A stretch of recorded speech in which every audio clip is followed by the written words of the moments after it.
بسم اللہ الرحمن الرحیم نحمدہ و نصلی علی حبیبہ الکریم۔ آج کے لیسن میں ہم پڑھیں گے کہ کس طرح یہودی جو ہیں وہ حضور پاک صلی اللہ علیہ وسلم کا انکار کرتے تھے۔ ان کو سب کچھ پتہ تھا لیکن وہ پھر بھی انکار کرتے تھے حسد کی وجہ سے، نسلی تعصب کی وجہ سے۔ پھر ہم پڑھیں گے کہ کس طرح اللہ تعالیٰ نے یہودیوں کے دلوں میں بچڑے کی محبت ڈال دی۔ پھر ہم پڑھیں گے کہ یہودی جو ہیں وہ کس طرح حضرت جبرائیل علیہ السلام سے عداوت رکھتے تھے۔ تو کچھ خلاصہ جو ہے وہ آج کے لیسن کا یہ ہے۔ آگے ہم اس کا آغاز کرتے ہیں، کیونکہ ہم آیت بائی آیت پڑھ رہے ہوتے ہیں تو وہ زیادہ ہمیں صحیح لگتا ہے، ایکوریٹ لگتا ہے کہ ہم ہر آیت کا ترجمہ ساتھ ساتھ کرتے جاتے ہیں، تفسیر کرتے جاتے ہیں، ٹھیک ہے۔ تو آج جو ہے ہم نے لاسٹ کیا تھا 89 تک، آج ہم آیت نمبر 90 سے سٹارٹ کریں گے۔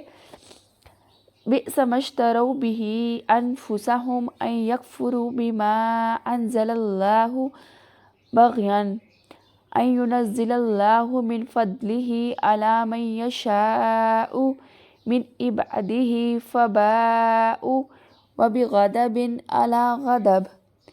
وللكافرين عذاب مهين۔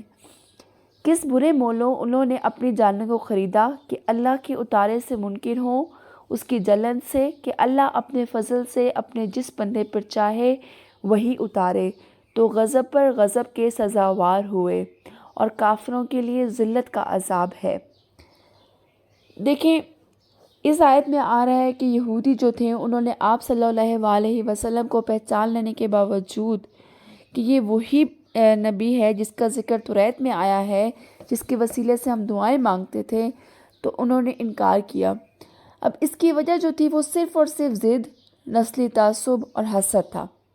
کہ ان کو کیا حسد تھا کہ اللہ تعالیٰ نے اپنے آخری نبی جو ہے ان کی نسل سے کیوں نہیں بھیجا، اور اپنے فضل سے ایک ان پڑھ قوم کو کیوں نوازا ہے۔ مطلب وہ لوگ سمجھتے تھے کہ عرب جو ہے وہ ایک ان پڑھ قوم ہے۔ اب ان کو یہ نہیں پتا کہ اللہ تعالیٰ، دیکھیں جس کی مرضی اللہ تعالیٰ جس کو چاہے نوازے، اپنا فضل اللہ تعالیٰ جس کو چاہے دے۔ دیکھیں یہ تو قرآن پاک میں ویسے بھی کتنی دفعہ آتا ہے کہ اللہ تعالیٰ جس کو چاہے عزت دے، جس کو چاہے ذلت دے۔ تو یہ تو اللہ کی مرضی ہے نا، اللہ جس کو چاہے اپنے فضل سے نواز دے۔ ان کے حسد کا یہ نتیجہ ہوا کہ وہ غضب پر غضب لے کر پلٹے۔ اب پہلے جرائم جن کا گزشتہ آیات میں بھی ہم پڑھ چکے ہیں، ان میں سے ہر ایک اللہ تعالیٰ کے غضب کا باعث تھا۔ مطلب کہ بچھڑے کی عبادت انہوں نے کی، توریت میں تحریف کی، رسولوں کا قتل کیا، عیسیٰ علیہ السلام کی تکذیب کی۔ یہ سب ایسے کام تھے جس کی وجہ سے اللہ تعالیٰ کے غضب کا شکار ہوئے۔ اب کیا ہوا کہ جب آپ صلی اللہ علیہ وسلم کو جھٹلایا تو مزید غضب کا نشانہ بنے۔ دیکھیں آپ صلی اللہ علیہ وسلم جو ہیں وہ تو اللہ تعالیٰ کے بہت محبوب ہیں۔ اللہ تعالیٰ نے پوری کائنات جو ہے وہ حضور پاک صلی اللہ علیہ وسلم کی وجہ سے بنائی نا۔ اللہ تعالیٰ فرماتے ہیں کہ اگر میں نے آپ صلی اللہ علیہ وسلم نہ ہوتے تو میں کائنات نہ بناتا۔ تو جب آپ صلی اللہ علیہ وسلم کو یہودیوں نے جھٹلایا تو پھر وہ اللہ تعالیٰ کے غضب در غضب کا نشانہ بنے۔ اب یہاں پہ غضب در غضب کا معنی یہ نہیں ہے کہ پہلا غضب اور دوسرا غضب، بلکہ بار بار اور بڑا غضب ہے۔ اور چونکہ انہوں نے کبر اور حسد کی وجہ سے ایسا کیا، اس لیے غضب الہی کے ساتھ جہنم کا رسوا کن عذاب بھی ان کا انتظار کر رہا ہے، کیونکہ حسد جو ہے وہ آپ کو حاسد جو ہے وہ یہاں پہ بھی آگ میں جلتا رہتا ہے اور جہنم کی آگ میں بھی جلتا رہے گا۔ حسد کے بارے میں تو بہت ساری حدیث مبارکہ بھی ملتی ہیں۔ آپ صلی اللہ علیہ وسلم نے فرمایا کہ آپس میں ایک دوسرے سے حسد نہ کرو۔ تو آج ہم نے یہ چیز اپنے پلو سے باندھ لینی ہے کہ آپ صلی اللہ علیہ وسلم کا یہ فرمان ہے کہ ہم نے حسد نہیں کرنا۔ تو ہم نے کسی کے پاس بھی کوئی اچھی چیز دیکھنی ہے، کسی کو کوئی ترقی کرتے ہوئے دیکھنی ہے، تو ہم نے اس پہ ماشاءاللہ کہنا ہے، خوش ہونا ہے۔ ہاں رشک اور حسد میں فرق ہے۔ آپ کسی کو دیکھ کے رشک کر سکتے ہو کہ یا اللہ ماشاءاللہ اس کو کتنا عطا کیا ہوا ہے، لیکن آپ کے دل میں یہ ہے کہ اس کو کیوں عطا کیا ہوا ہے، تو یہ آپ نے نہیں کرنا۔ آج سے یہ اپنے ساتھ باندھ لیں کہ آپ نے کبھی کسی سے حسد نہیں کرنا۔ انشاءاللہ آپ کسی کے لیے خوش ہوں گے تو اللہ تعالیٰ آپ کو بھی عنایت کرے گا۔ جس طرح عمرو بن شعیب نے اپنے باپ اور انہوں نے اپنے دادا سے روایت کی ہے کہ نبی کریم صلی اللہ علیہ وسلم نے فرمایا، تکبر کرنے والوں کو آدمیوں کی شکل میں چیونٹیوں کی مثل اٹھایا جائے گا اور ان پر ہر طرح کی ذلت و رسوائی چھائی ہوگی، حتیٰ کہ انہیں جہنم کے ایک قید خانے میں داخل کیا جائے گا جس کا نام بولس ہوگا۔ آگوں کی آگ ان پر مسلط ہوگی اور انہیں جہنمیوں کا لہو اور پیپ پینے کو دیا جائے گا۔ مطلب کہ ہاتھ سے جو ہے وہ دنیا میں بھی جلتا رہتا ہے کہ اس کے پاس یہ ہے، اس کے پاس یہ ہے، اور آخرت میں بھی اس کے لیے رسوا کن عذاب ہے۔ تو اپنی اس ہٹ درمی کی وجہ سے، اس حسد کی وجہ سے، جس کی وجہ سے وہ رسول پاک صلی اللہ علیہ وسلم کو نہیں مان رہے تھے، وہ اللہ تعالیٰ کے غضب کا شکار ہوں گے اور آخرت میں بھی عذاب کا شکار ہوں گے، ٹھیک ہے۔ آیت نمبر 91، وَإِذَا قِيلَ لَهُمْ آمِنُوا بِمَا أَنزَلَ اللَّهُ قَالُوا نُؤْمِنُ بِمَا أُنزِلَ عَلَيْنَا وَيَكْفُرُونَ بِمَا وَرَاءَهُ وَهُوَ الْحَقُّ مُصَدِّقًا لِمَا مَعَهُمْ قُلْ فَلِمَ تَقْتُلُونَ أَنْبِيَاءَ اللَّهِ مِنْ قَبْلُ إِن كُنتُم مُؤْمِنِينَ۔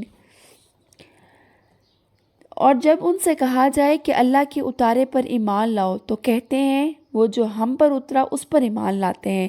اور باقی سے منکر ہوتے ہیں، حالانکہ وہ حق ہے ان کے پاس والے کی تصدیق فرماتا ہے۔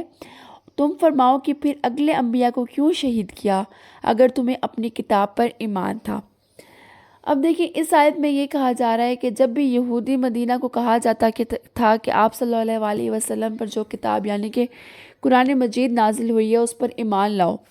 تو وہ کیا کہتے تھے؟ وہ کہتے تھے کہ ہم تو صرف توریت پر ایمان رکھتے ہیں جو ہم پہ نازل ہوئی ہے، مطلب حضرت موسیٰ پہ نازل ہوئی ہے، بس ہم اس پر ایمان رکھتے ہیں اور اسی کے مکلف ہیں، اس کے سوا تو ہم کسی چیز کو نہیں مانتے۔ مطلب قرآن پاک کا انہوں نے نہ ماننے کا یہ انہوں نے جواز پیش کیا۔ تو اللہ تعالیٰ نے ان کو اس کے جواب میں کیا کہا کہ اول تو تمہارا قرآن پاک کو نہ ماننا بالکل بے معنی سی بات ہے نا، کیونکہ قرآن پاک جو ہے وہ تو توریت کی بھی تصدیق کرنے والی ہے۔ پھر اللہ نے ان کے کلف میں جو تضاد ہے اس کو بیان کیا ہے کہ اگر تم اور تمہارے جو آباء و اجداد ہیں وہ یہ دعویٰ کرتے ہیں کہ ہم توریت کو مانتے ہیں، تم اس دعوے میں صادق ہو کہ تم لوگ توریت پر ایمان رکھتے ہو، تو پھر اپنے انبیاء کو قتل کیوں کرتے تھے؟ اب دیکھیں انبیاء جو تھے وہ تو توریت کے ہی احکام نافذ کرنے کے لیے بھیجے جاتے تھے نا، اور توریت میں تو انبیاء کو قتل کرنے سے منع کیا گیا تھا۔ تو پھر تم کیسے کہتے ہو کہ ہم توریت پر ایمان رکھتے تھے؟ اگر تم توریت پہ ایمان رکھتے تو تم کبھی بھی انبیاء کو قتل نہ کرتے۔ حقیقت کیا ہے؟ حقیقت یہ ہے کہ وہ لوگ جو تھے وہ صرف اور صرف اپنے نفس کے غلام تھے اور صرف اپنے خواہشات جو ہے خواہشات نفس کی پرستش کرتے تھے۔ صرف جہاں پہ وہ دیکھتے تھے کہ ہمارے مطلب کے احکامات ہیں ان پہ وہ عمل کرتے تھے توریت کے، اور جہاں پہ ذرا سی مشکل نظر آتی تھی یا جہاں پہ ان کو لگتا تھا کہ یہاں پہ ہم نے عمل نہیں کرنا تو وہاں پہ وہ اس کو حکم کو نہیں مانتے تھے۔ تو پھر اللہ تعالیٰ کہتے ہیں کہ تم کیسے کہتے ہو کہ ہم قرآن پہ ایمان نہیں رکھتے، ہم اپنی کتاب پہ رکھتے ہیں، تم تو اپنی کتاب پہ بھی ایمان نہیں رکھتے۔ آگے آتے ہیں وَلَقَدْ جَاءَكُم مُوسَىٰ بِالْبَيِّنَاتِ ثُمَّ اتَّخَذْتُمُ الْعِجْلَ مِن بَعْدِهِ وَأَنْتُمْ ظَالِمُونَ۔ اور بے شک تمہارے پاس موسیٰ کھلی نشانیاں لے کر تشریف لایا، پھر تم اس کے بعد بچھڑے کو معبود بنا لیا اور تم ظالم تھے۔ اب دیکھیں اس آیت میں ایک اور وجہ سے ان کی توریت پر ایمان لانے کا دعویٰ کا رد ہے، جو وہ کہتے تھے نا کہ ہم توریت پہ ایمان رکھتے ہیں، کہ یہاں پہ اللہ تعالیٰ فرماتے ہیں کہ موسیٰ علیہ السلام کے ساتھ تم نے کیا سلوک کی ہے؟ وہ جو اپنی نبوت کی واضح نشانیاں اور ناقابل تردید دلائل تمہارے پاس لے کے آئے تھے، تم نے ان کے ساتھ کیا سلوک کیا؟ تم نے ان کی بات کون سی مانی؟ دیکھیں ان کو اللہ تعالیٰ نے وہ عصا لے کے آئے، سمندر کا پھٹنا، ان کے سامنے سمندر پھٹا، منہ سلویٰ کا نازل ہونا، پتھر سے 12 چشموں کا نکلنا، بادل کا سایہ ہونا، یہ سب کچھ تو دیکھا تم نے، لیکن پھر بھی تم نے ان کے ساتھ کیا حال کیا؟ پھر ان نشانیوں کو ملنے کے بعد بھی تم نے بچھڑے کو معبود بنا لیا اور اس کی تم نے پوجا شروع کر دی۔ تو تمہارا یہی ایمان تھا توریت پر، اور تم کہتے ہو کہ ہم توریت پر ایمان لاتے لیکن قرآن مجید پر ایمان نہیں لاتے۔ تم تو توریت پہ بھی ایمان نہیں لاتے، ٹھیک ہے؟ اور پھر تم نے کیا کیا؟ تم نے اپنے آپ پر ظلم کیا ہے، تم نے کسی کی جان پر ظلم نہیں کیا، تم نے اپنے آپ پر ظلم کیا ہے۔ آیت نمبر 93، وَإِذْ أَخَذْنَا مِيثَاقَكُمْ وَرَفَعْنَا فَوْقَكُمُ الطُّورَ خُذُوا مَا آتَيْنَاكُمْ بِقُوَّةٍ وَاسْمَعُوا قَالُوا سَمِعْنَا وَعَصَيْنَا وَأُشْرِبُوا فِي قُلُوبِهِمُ الْعِجْلَ بِكُفْرِهِمْ قُلْ بِئْسَ مَا يَأْمُرُكُمْ بِهِ إِيمَانُكُمْ إِن كُنتُم مُؤْمِنِينَ۔ اور یاد کرو جب ہم نے تم سے پیمان لیا اور کوہ طور کو تمہارے سروں پر بلند کیا،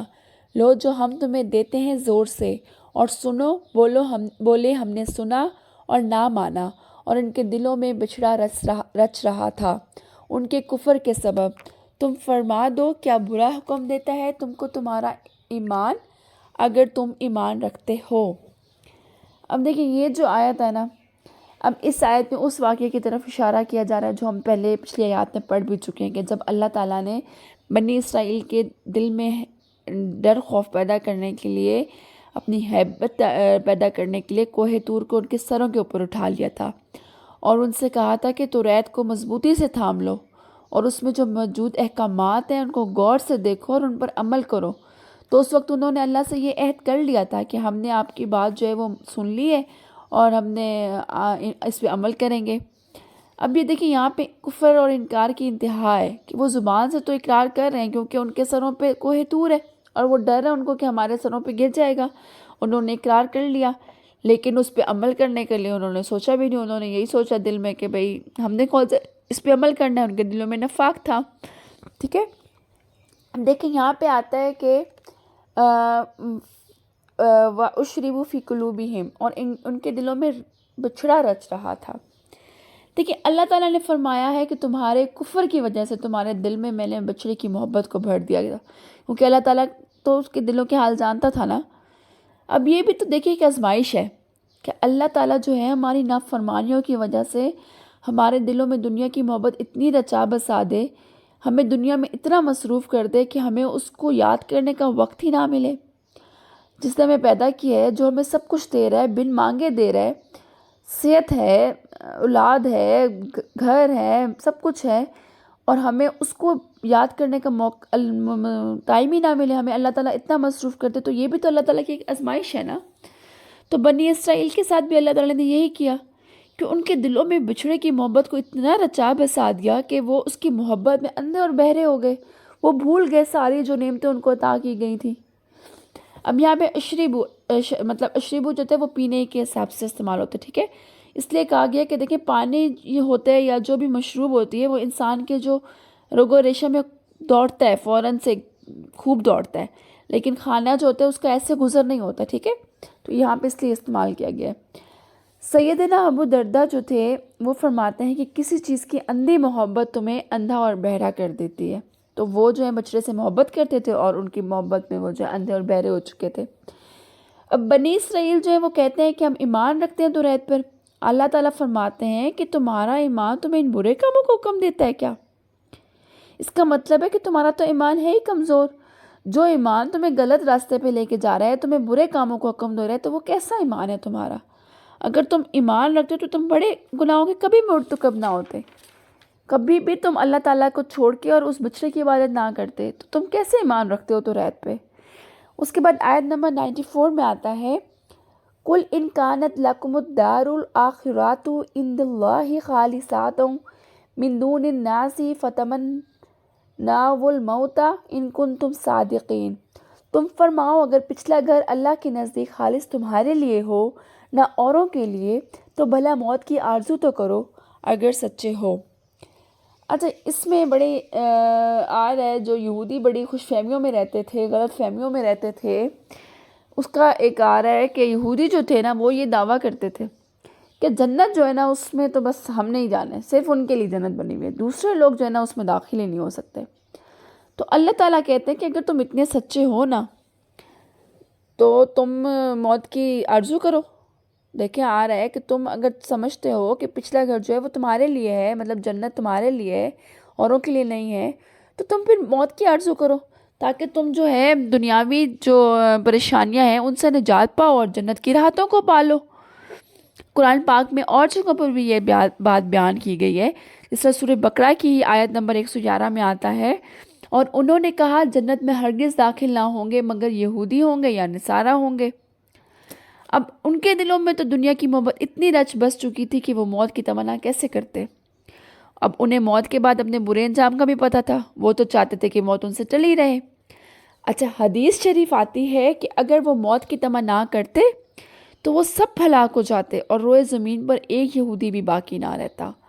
مطلب اللہ تعالیٰ نے ان سے کہا نا کہ تم اگر کہتے ہو بھئی جنت صرف ہماری ہے تو تم موت کی تمنا کرو، اور پھر حدیث پاک آتی ہے کہ موت کی اگر وہ تمنا اس وقت کر لیتے تو سب مارے جاتے، ایک یہودی بھی باقی نہ رہتا۔ اب آگے آیت نمبر 95 میں آئے گی اسی کی بات، وَلَنْ يَتَمَنَّوْهُ أَبَدًا بِمَا قَدَّمَتْ أَيْدِيهِمْ وَاللَّهُ عَلِيمٌ بِالظَّالِمِينَ، اور ہرگز کبھی اس کی آرزو نہ کریں گے ان بدعمالیوں کے سبب جو آگے کر چکے، اور اللہ خوب جانتا ہے ظالموں کو۔ اب دیکھیں یہی بات بتائی جا رہی ہے کہ وہ صرف کہنے کی حد تک باتیں کرتے ہیں، کبھی بھی وہ موت کی آرزو نہیں کریں گے، کیونکہ وہ اپنی بدعمالیوں سے خوب واقف ہیں، ان کو پتہ ہے بھی ہم کیا کیا کر چکے ہیں، ہم نے کیسے بچڑے کی عبادت کی، ہم نے کیسے اپنی آنکھوں سے نعمتیں دیکھی اور ہم نے ان کو جھٹلایا، ہم نے کیسے انبیاء کو ناحق شہید کیا، ہم نے کیسے موسیٰ علیہ السلام کی باتوں کو بار بار جھٹلایا، ہم نے توریت میں تعریف کی، ہم نے حضور پاک صلی اللہ علیہ وسلم کو نہیں مانا، اور ہم نے کیسے اپنے اس کی آباء و اجداد کی باتوں میں آ کے کیا مطلب وہ خود بھی جانتے تھے، ہم نے اللہ تعالیٰ کی نافرمانیاں کی، ان کو تو یہ سب کچھ پتہ ہے۔ اب یہ جو آیت ہے، اب اس میں یہ سمجھنا کہ موت کی تمنا کرنی ایک اچھی چیز ہے، کہ اللہ تعالیٰ کہہ رہے ہیں کہ تم موت کی تمنا کرو، تو اگر ہم پریشانیوں میں ہیں، مصائب میں ہیں، تو اس میں آ کر موت کی تمنا کرنا یہ ممنوع ہے۔ صحاح کی حدیث میں ہے کہ کوئی دینی مصیبت سے پریشان ہو کر موت کی آرزو نہ کرے، ٹھیک ہے؟ تو اب اللہ تعالیٰ کہتے ہیں کہ وہ کیسے موت کی آرزو کر سکتے ہیں، ان کو تو اپنی بدعمالیوں کو پتہ ہے بھئی جو ہم کر چکے ہیں تو ہمارے ساتھ آگے کیا حال ہونا ہے۔ اب اسی بات کو آگے کہا جا رہا ہے، وَلَتَعْجِدَنَّهُمْ أَحْرَصَ النَّاسِ عَلَى حَيَاتٍ وَمِنَ الَّذِينَ أَشْرَكُوا يَوَدُّ أَحَدُهُمْ لَوْ يُعَمَّرُ أَلْفَ سَنَةٍ وَمَا هُوَ بِمُزَحْزِحِهِ مِنَ الْعَذَابِ أَن يُعَمَّرَ وَاللَّهُ بَصِيرٌ بِمَا يَعْمَلُونَ، اور بے شک تم ضرور انہیں پاؤ گے کہ سب لوگوں سے زیادہ جینے کی ہوس رکھتے ہیں، اور مشرکوں سے ایک کو تمنا ہے کہ کئی ہزار برس جئیں، اور وہ اسے عذاب سے دور نہ کرے گا اتنی عمر دیا جانا، اور اللہ ان کے اعمالوں کو دیکھ رہا ہے۔ اچھا، اب یہ جو آیت ہے نا، اس آیت میں فرمایا گیا ہے کہ یہودی جو ہے نا، ان کو زندہ رہنے پر سب سے زیادہ لوگوں سے زیادہ ان کو حرص ہوگا، اب انہیں کسی طرح بھی زندہ رہنا پڑے، غلام بن کر یا عزت و آبرو کی بربادی کے ساتھ، بس وہ کہیں گے کہ ہماری زندگی بہت زیادہ ہو۔ اب مشرکین جو ہیں، یہاں پہ ایک ذکر آ رہا ہے کہ ایک مشرکوں کا ایک گروہ ہے، اس کا ذکر آ رہا ہے، مشرکوں میں ایک گروہ مجوسی تھا، تو وہ بھی جو تھے نا، وہ بہت زیادہ زندہ رہنے کی خواہش مند تھے کہ ہم جو ہے ہزاروں سال جئیں۔ اب ان کے سامنے جو ہے صرف دنیا کی لذتیں ہیں، آخرت پر ان کا یقین نہیں ہے، ٹھیک ہے؟ مگر یہودیوں کو زندہ رہنے کا اس سے بھی زیادہ لالچ ہے۔ اچھا، اب یہاں پہ ایک پوائنٹ سمجھنے والا ہے، اب مشرکین جو ہے نا، ان کو مرنے کے بعد زندہ ہونے کا عقیدہ ہی نہیں رکھتے۔ مشرک جو ہیں وہ کہتے ہیں کہ موت جو ہے نا بس آ گئی ہے تو اس کے بعد کوئی زندگی نہیں ہے، بس جو ہے یہی زندگی ہے، اس کے بعد ہم نے زندہ نہیں ہونا۔ تو ان کو یہ لگتا ہے کہ ہم جتنا زیادہ جئیں گے، ہم زندگی کو انجوائے کریں گے، اور آخرت کے کوئی معاملات نہیں ہوں گے، اور کوئی ہمیں سزا جزا کا کوئی معاملہ نہیں ہوگا۔ لیکن جو یہودی ہے نا، وہ آخرت پہ یقین رکھتے ہیں، ان کو یہ پتہ ہے کہ آخرت آنی ہے، تو انہیں اب یہودی کس لیے زیادہ خواہش رکھتے ہیں جینے کی، وہ تو اس وجہ سے رکھتے ہیں کہ ہمیں سزا نہ ملے،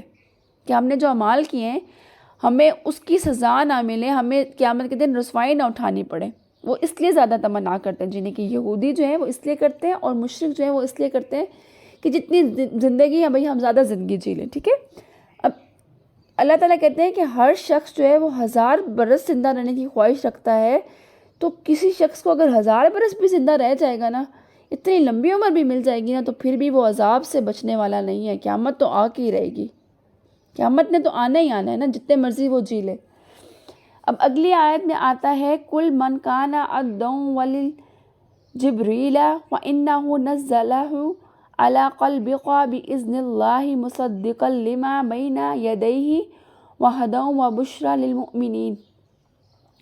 تم فرما دو جو کوئی جبرائیل کا دشمن ہو تو اس نے تو تمہارے دل پر اللہ کے حکم سے یہ قرآن اتارا، اگلی کتابوں کی تصدیق فرماتا ہے اور ہدایت و بشارت ہے مسلمانوں کو۔ اب اس آیت کا شان نزول سمجھیں، اس میں کیا ہے کہ یہودیوں کا ایک عالم تھا عبداللہ بن سوریہ،